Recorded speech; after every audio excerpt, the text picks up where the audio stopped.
দিল্লির আগ্রাসনের প্রতিবাদে ঢাকায় ভারতীয় হাইকমিশন অভিমুখে পদযাত্রা শুরু করেছে যুবদল, স্বেচ্ছাসেবক দল ও ছাত্রদল।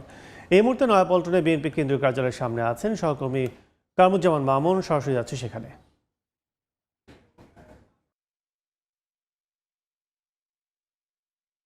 এই মুহূর্তে আপনাদেরকে দেখাতে পারছি যে আজকে যে যৌথ পদযাত্রা এবং স্মারকলিপি প্রদান কর্মসূচি ভারতীয় দূতাবাস অভিমুখে সেটি আনুষ্ঠানিকভাবে শুরু হয়েছে মিনিট পাঁচেক হলো এবং নয়াপল্টন কেন্দ্রীয় কার্যালয়ের সামনে থেকে শুরু হয়ে এটি এখন শান্তিনগর অভিমুখে যাচ্ছে। বলে রাখি যে এই যে প্রতিবাদী পদযাত্রা, এই পদযাত্রায় কিন্তু যুবদল, স্বেচ্ছাসেবক দল এবং ছাত্রদল এই তিনটি সংগঠন একত্রিত হয়ে আজকে এই পদযাত্রার আয়োজন করেছে এবং এই যৌথ প্রতিবাদী পদযাত্রা ভারতীয় আগ্রাসনের বিরুদ্ধে তারা বলছেন যে আগরতলায় সহকারী হাইকমিশনে যে ন্যাক্কারজনক হামলা হয়েছে সেই হামলা জাতীয় পতাকা অবমাননা এবং বাংলাদেশের সাম্প্রদায়িক দাঙ্গা বাঁধানোর যে ষড়যন্ত্র, সেই ষড়যন্ত্রের প্রতিবাদে তারা আজকে এই যৌথ প্রতিবাদী পদযাত্রার আয়োজন করেছেন এবং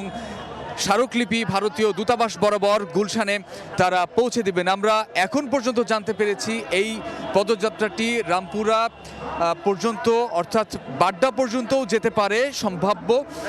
তারপর সেখান থেকে একটি প্রতিনিধি দল তারা সেখান থেকে স্মারকলিপি নিয়ে তারা চলে যাবেন ভারতীয় দূতাবাসে স্মারকলিপি জমা দিতে।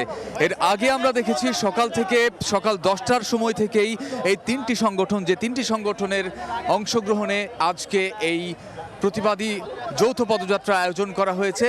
সেটির নেতাকর্মীরা শত নেতাকর্মীরা তারা নয়াপল্টন কেন্দ্রীয় কার্যালয়ের সামনে আসেন এবং তারপর বেলা 11টার কিছু আগ থেকে প্রায় 11টার পর পর্যন্ত সেখানে একটি সংক্ষিপ্ত সমাবেশ অনুষ্ঠিত হয় অস্থায়ী মঞ্চে এবং সেই সংক্ষিপ্ত সমাবেশে যুবদল, স্বেচ্ছাসেবক দল এবং ছাত্র দলের যারা কেন্দ্রীয় নেতা রয়েছেন তারা বক্তব্য রেখেছেন সিনিয়র যুগ্ম মহাসচিব রুহুল কবির রিজভী এবং সেখান থেকে তারা বলেছেন আজকের এই যে পদযাত্রা, এই শান্তিপূর্ণ পদযাত্রার মাধ্যমে তারা ভারতকে একটি খবর পৌঁছে দিতে চান, ভারত সরকারকে একটি তথ্য দিতে চান যে এই শান্তিপূর্ণ পদযাত্রা কিন্তু শেষ পর্যন্ত শান্তিপূর্ণ নাও থাকতে পারে। যদি তারা এর পরে আর কোনোভাবে বাংলাদেশের বিরুদ্ধে কোনো আগ্রাসন চালায়, বাংলাদেশকে নিয়ে কোনো ষড়যন্ত্রে লিপ্ত হয়, তাহলে এই শান্তিপূর্ণ পদযাত্রার মাধ্যমে তারা আজকে একটি তথ্য দিচ্ছেন যে এরপর কিন্তু প্রতিবাদের ভাষা ভিন্ন হতে পারে বলে নেতাকর্মীরা এখান থেকে বলছিলেন। তবে আজকের এই শান্তিপূর্ণ